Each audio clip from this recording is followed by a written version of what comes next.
With this deal, the UK joins the United States in affirming that reciprocity and fairness is an essential and vital principle of international trade. Encore une fois, l'administration Trump a attiré l'attention cette semaine avec l'annonce d'une entente avec le Royaume-Uni et des nominations, somme toute, controversées. On décrypte l'actualité américaine de la semaine avec Frédéric Gagnon, titulaire de la chaire Raoul Dandurand de l'UQAM et directeur de l'Observatoire sur les États-Unis. Bonjour, Frédéric. Bonjour Gérald. Alors, Donald Trump a annoncé une entente avec le Royaume-Uni, entente symbolique pratiquement, là, et qui maintient aussi des tarifs douaniers de 10 %. Mais qu'est-ce que ça signifie quand même pour Donald Trump que cette annonce d'une première entente commerciale avec un pays? Symbolique. Donald Trump dit qu'elle est historique, cette entente-là, mais je pense que le mot symbolique est plus à propos, parce que quand on regarde les détails, on voit qu'il y a un échange de bons procédés, c'est-à-dire, la Grande-Bretagne accepte d'ouvrir un petit peu plus son marché aux exportations de bœuf et d'éthanol américain. En échange, le président Trump réduit les tarifs sur les autos britanniques à destination des États-Unis. On va avoir plus de détails sur cette entente-là au cours des prochaines semaines, mais elle est importante pour le président Trump parce que sa popularité en sol américain a grandement diminué au cours des 100 premiers jours, et notamment sur les questions commerciales et sur ces guerres tarifaires. Et il avait promis de négocier toutes sortes d'ententes avec beaucoup de pays dans le monde, mais pour l'instant, il n'y en avait pas trop, Gérald. Et cette première-là, elle est quand même importante parce qu'elle permet de dire, comme il le fait à la Maison-Blanche, vous voyez, chers partisans, je vous oublie pas, on est capable de négocier des ententes avec toutes sortes de pays. Mais évidemment, la Grande-Bretagne, c'est pas le pays avec lequel il y avait de grandes controverses. Il n'y a pas d'enjeu de déficit commercial, notamment avec la Grande-Bretagne. Exactement. Les enjeux sont beaucoup plus grands avec la Chine en ce moment et on sait que les tarifs douaniers sont extrêmement élevés. C'est l'équivalent finalement d'un embargo à 145 % de tarifs. Il a évoqué aujourd'hui qu'on ramène ça à 80 %, ce qui reste élevé quand même. Mais est-ce qu'on sent que l'administration recule tranquillement parce que les pressions sont fortes? Oui, il y a vraiment deux hypothèses là-dessus. Là, il y a des partisans de Trump qui disent au fond qu'en agissant le premier en vue des négociations de ce week-end, Trump fait preuve de bonne foi, c'est-à-dire qu'il démontre qu'il est prêt à négocier avec la Chine. Mais les mauvaises langues disent au fond que finalement Trump est en train d'avouer que sa guerre commerciale, elle ne marche pas.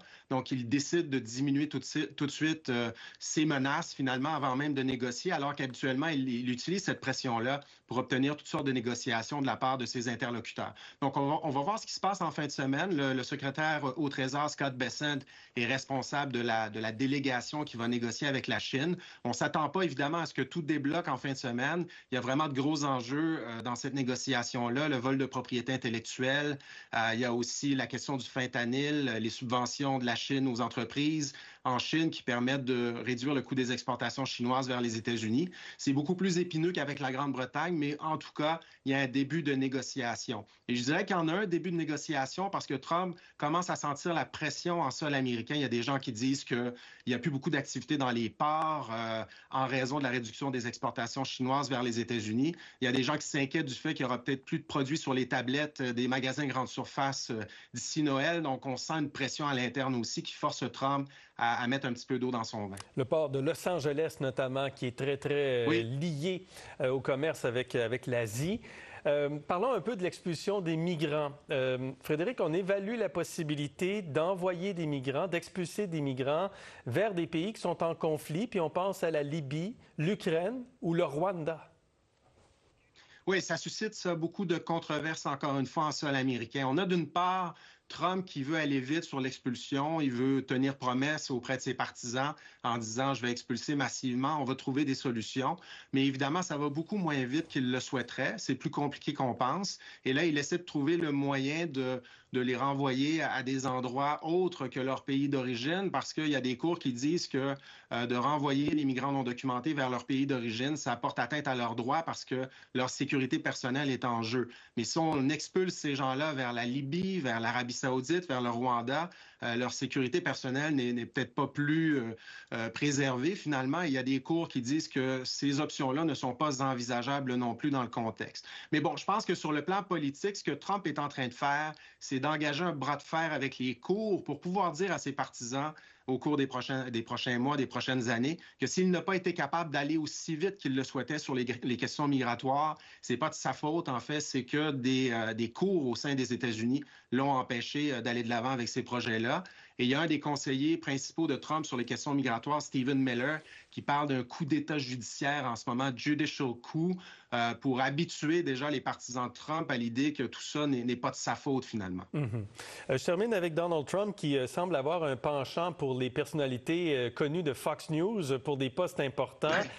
Il a nommé l'animatrice de Fox News, Jeanine Pirro, comme procureure intérimaire du district de Columbia. Et il a aussi nommé l'influenceuse sur le bien-être de la santé, Casey Means, comme médecin-chef des États-Unis. Alors, c'est quand même particulier. Oui, ce que ça démontre, ce sont deux choses au fond. La loyauté est très importante pour le président Trump.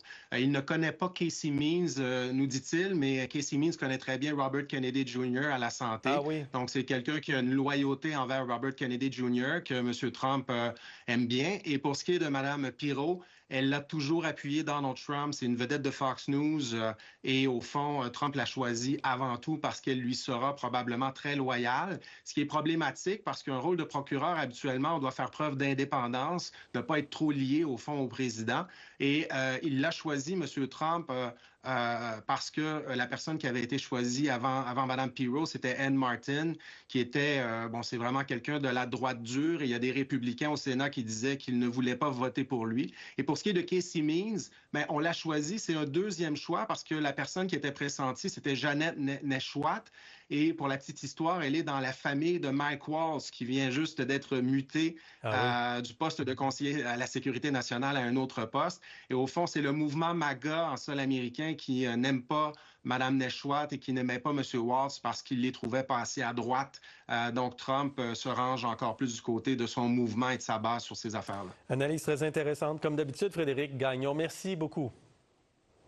Merci beaucoup, Gérald.